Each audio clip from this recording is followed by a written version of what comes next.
I bet you have many goals in life. I know I do. It's good to have them. But when you focus on your goals too much, you can actually decrease your chances of achieving them. In this video, I'll explain why that happens and why instead of focusing on your goals, you should focus on creating a system. Let's first take a look at what the difference between a goal and a system even is. Goals are one-time events. You reach them and you're done. Systems, on the other hand, are what get you to your objective. They are the process you follow on a regular basis and they lead you in the general direction of your goal. To put it another way, a goal is the destination, while a system is the journey.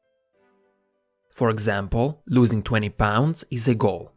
Eating healthy and exercising regularly, that's a system. Getting an A on your next exam is a goal. Studying and reviewing your notes every day is a system. Making $1 million is a goal. Hiring employees, creating the best possible product and marketing it, that's a system. Once you have a good system in place, goals aren't really necessary anymore. Now, I'm not saying that goals are useless. I still believe that having goals is essential, otherwise you don't know what kind of a system you even need to create. But once you know what your goals are, focusing on them becomes counterproductive. That's because when you're chasing a certain goal, you're operating from a constant state of failure. Let's say you want to lose 30 pounds. So far, you've only lost 10, which means you're failing at meeting your expectations. And even when you've lost 20 pounds, you're still unsuccessful at reaching your goal. This can cause subconscious feelings of frustration and misery because you're not yet at the stage you want to be at. And the more long-term your goal is, the more you prolong these feelings, which often make you give up on your goal. So it's no wonder that those who focus on the process tend to perform better in the long run. Many people believe that once you reach a certain goal, there is going to be this amazing life-changing moment. But what actually happens when you achieve it? Usually you feel good about yourself for a little while, but it doesn't take you very long to start pursuing a new and more difficult goal. For example, if your goal is to have $100,000 in your bank account and you achieve that, you feel great. But soon you're going to be like, meh, my life hasn't really changed that much. That's because it's not much different than when you had $90,000. And shortly after you achieve that $100,000 mark, you're going to want $200,000 in your bank account. And if you reach that, you're soon going to want $300,000. And this goes on and on. Whenever you achieve that goal, you feel good. But that excitement passes very quickly and you want to feel the high of success again, so you set a bigger goal. You think this new goal is finally going to make you feel accomplished indefinitely, but in the end, it never does. So if you ignored the goal completely and just focused on the system, would you still get results? Obviously, yes. If you have a good money-making system, you're going to get to those $100,000 either way, whether you have that specific goal or not. Now you might be wondering, how does someone create a good system for themselves? Since everyone has a different set of circumstances, each person has to make their own unique system. But there are 3 steps everyone should follow. Firstly, you want to pick in which direction you want to go in. Secondly, you want to find out how to get there by asking good questions. Thirdly, you need to experiment with the answers and readjust. I'll explain what I mean in a second. This is Mike. He wants to write his own book. Okay, so that's the direction he wants to go in. Now he needs to find out how to get there. So he asks himself this question: how does someone write a book? He comes up with this simple answer: they write every day. This is going to be Mike's new system, writing. So Mike tried integrating the new system in his day, but within a week he identified a few problems. Sometimes he had neither the motivation nor the inspiration to even begin writing. Other times he had no energy to write since he was too tired from his day job. What did Mike do? He asked himself more questions and experimented with the answers. To solve his energy problem, Mike decided to try writing at different times of the day. He was always writing in the afternoon after his day job, but as it turned out, mornings worked much better for him. It allowed him to get his writing done before he had the chance to be exhausted from his job. Mike didn't know how to solve his motivation problem on his own though, so he looked for a solution on the web. He found that he should have a dedicated writing space where he does nothing but write. This creates a subconscious connection with the dedicated space and the activity becomes easier to start. So he tried applying that knowledge. However, while the advice was good and helpful, he still faced some motivation problems. So Mike searched for more answers and he found out about the 2-minute rule. This technique worked wonders for him. Whenever he didn't have any motivation to write, he sat down at his dedicated writing desk and used the 2-minute rule to get him going. And just like that, Mike's system slowly started evolving and it was becoming better and better. While his goal was to write a book, he didn't burden himself with that. Rather, he was focused on following the system. And Mike knew that if he did, he would eventually get to his desired destination, just without the feelings of frustration. So instead of burdening himself with, "Oh, I have to write this book," he focused on his daily objective, which was to start writing at 7 AM every morning at his writing desk for a minimum of 2 minutes. If Mike managed to do that, he successfully followed his system for the day. Also, once a week he would review the progress he had made or didn't make if that was the case. What was working, he kept in the system. What wasn't working, he threw out and looked for a new solution. The more difficulties Mike faced, the more his system was improving because it allowed him to upgrade it and fix its flaws. And the system was unique to him because what worked for others sometimes didn't work for Mike and vice versa. In the end, he created a complete system that allowed him to eventually reach his desired destination. Now, just like Mike did, you can create your very own system for pretty much anything. Set a destination, ask questions on how to get there, apply the answer, and readjust as needed. As always, thanks for watching. Let me introduce you to the deadliest hospital in the world. In this hospital, patients are more likely to receive a fatal dose of anesthesia. They are also more likely to die within 24 hours of surgery. Nurses and other caregivers are less likely to wash their hands before treating patients. And cancerous growths are more likely to go undetected. If you were a patient, you probably wouldn't want to enter this hospital. In fact, you would want everyone you know to stay far away. However, the hospital that I'm talking about is actually located in your town. Everything that I've described is what happens in most medical centers around the world. To be more precise, it happens between 1 PM to 4 PM in the afternoon. And it's not just the medical profession that suffers. When students in Denmark have to take national standardized tests, they take them on a computer. But because there are more students than computers, they have to take these tests at different times. When researchers looked at 4 years of test results, they found an interesting correlation. Students who took the test in the morning scored higher than those who took it in the afternoon. For every hour later in the day the students took the tests, the scores fell a little more. Timing of the test wasn't everything, of course, but it was a large component. So what exactly is going on here? Well, you might have noticed yourself that sometimes when the afternoon rolls around, you become less productive. You're not as motivated to do the work, you have a harder time focusing, and even the work that you do is of lower quality. A lot of people around the globe experience this exact phenomenon every single day. And it has a name: the afternoon slump. There's a biological reason why this happens. You see, a lot of our bodily functions are controlled by our circadian rhythm. This rhythm works kind of like an internal clock. It controls our hormones, body temperature, blood pressure, and many other functions throughout the day. If you have ever wondered how your body knows when to go to sleep and when to wake up, it's because of your circadian rhythm. When it's time to go to bed, your body releases melatonin to make you feel sleepy. When it's time to wake up, melatonin secretion stops and your body releases cortisol to get you up and moving. Now, the circadian rhythm also influences our alertness and mental ability along with energy levels. Our cognitive abilities do not remain the same over the course of the day. We are smarter and more energetic during some parts of the day, while during others we are the opposite. For example, during the night we experience a massive drop in energy and alertness, particularly between 2 AM to 4 AM. But we don't usually notice this drop in mental ability since most of us are asleep.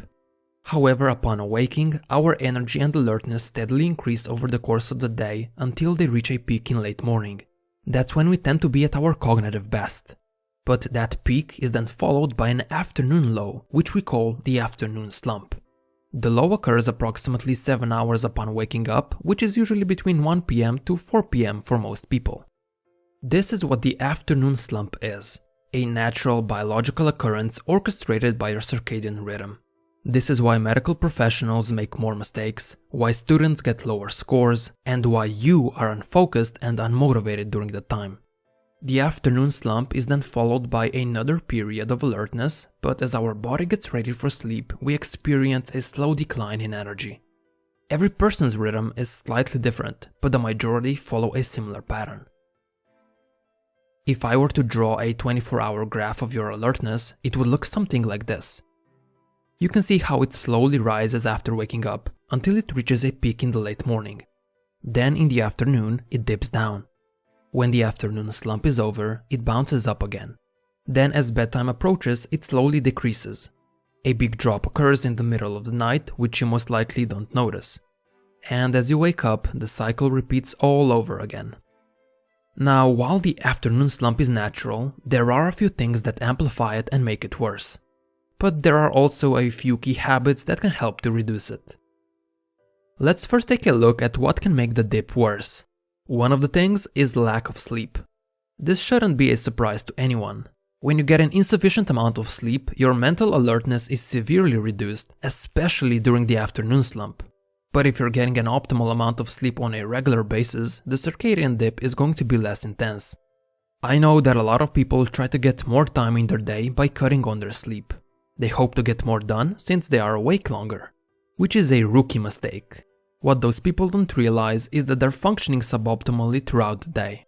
Sure, they have more time, but they have a harder time focusing and thus it takes them longer to get their work done. Likewise, people who get optimal sleep might have slightly less time in their day, but they have more energy and they function much better as a result. Getting more high quality sleep is necessary for optimal mental and physical performance. So get your sleep. 7 to 9 hours per night has been shown to be the healthiest for most adults. But optimally, you should be sleeping without an alarm clock and let your body wake up naturally instead of forcefully. Another thing that can amplify the afternoon slump is a big carbohydrate lunch. You know how grandma usually forces food down your throat when you visit her? Then you probably know that feeling of drowsiness that follows. You're lethargic, you can't move, and you feel like you're going to explode. Digestion can take up a lot of energy. Especially big meals give your stomach quite a workload. However, what can make it even worse are meals that are made out of simple carbs, such as sugar. When you eat simple carbohydrates, your blood glucose tends to spike up, giving you temporary energy. But that spike is then followed by a decrease in glucose levels, which results in a crash below your usual levels. When you pair this sugar crash with an afternoon slump, an irresistible urge to sleep might overcome you.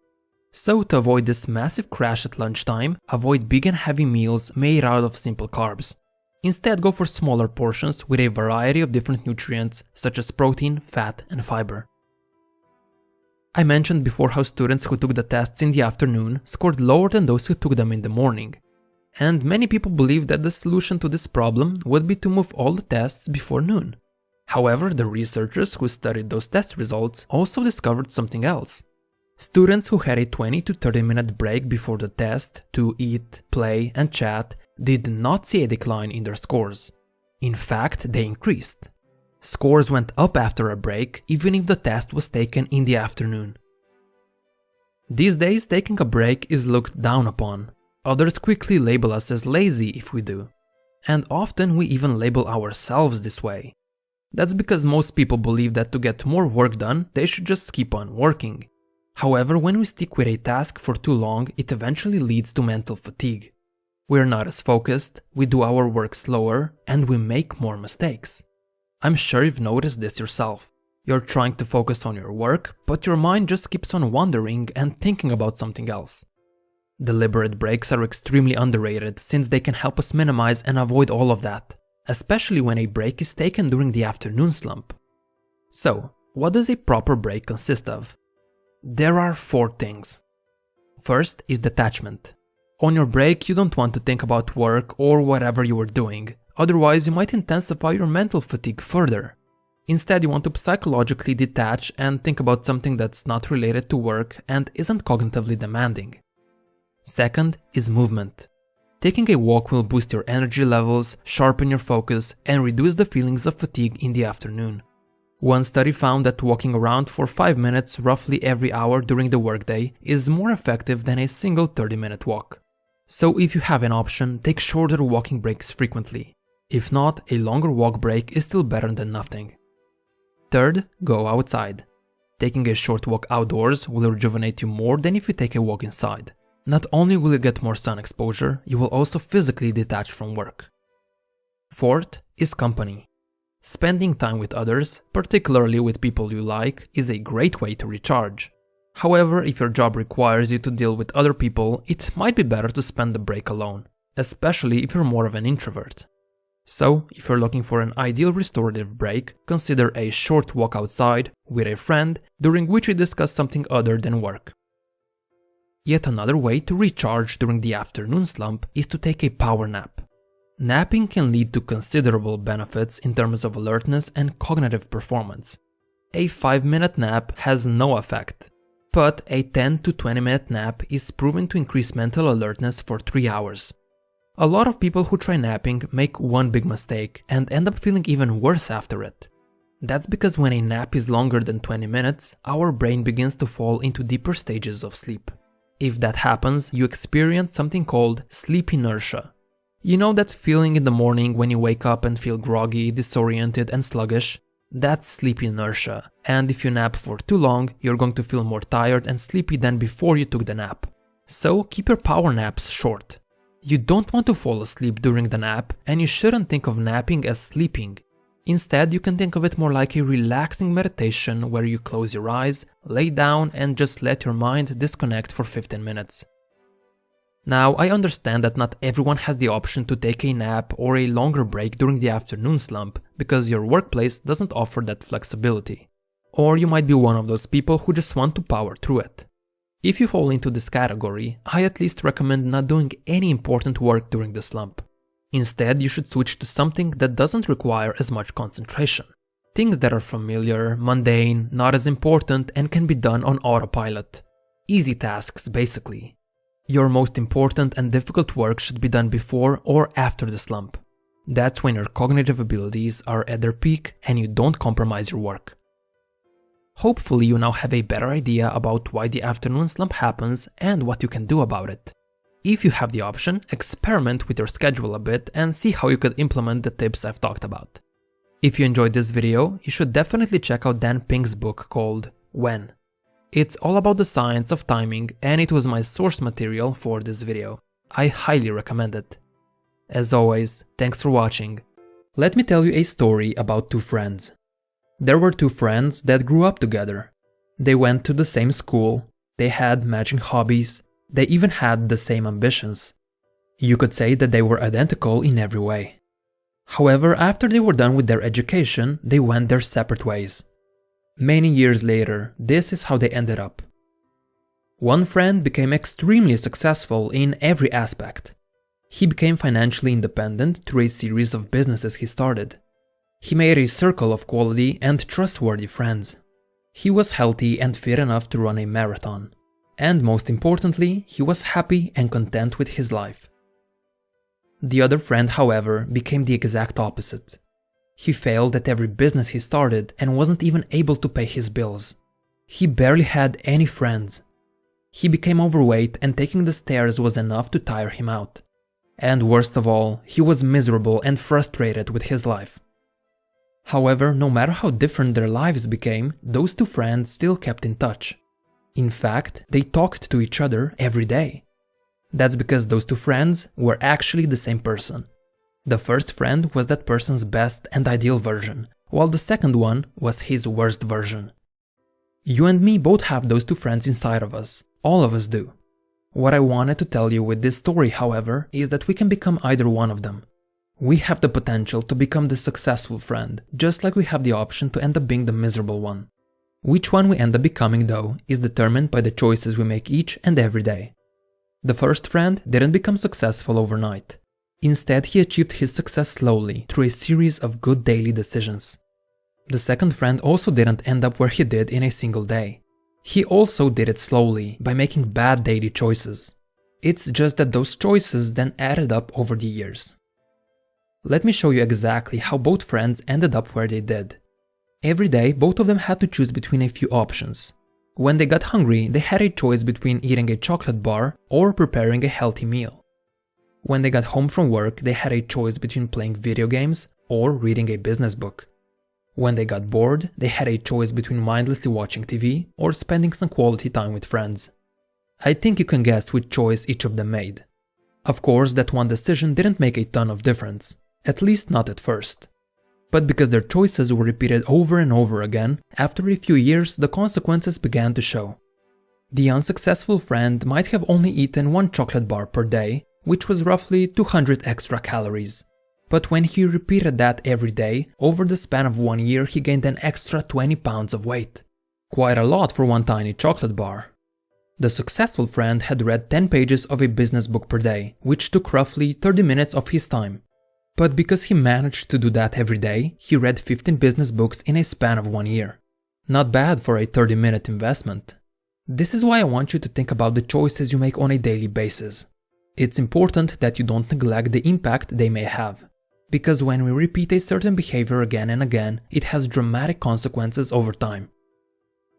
Now, let's say that over the span of 1 day, you make roughly 10 of these small decisions. And each decision takes you one step in one of the two directions. Either towards your ideal self, or towards your worst self. When you choose to eat a salad instead of French fries, you make a step towards your ideal version. Likewise, if you eat fries instead of the salad, you make a step towards your worst version.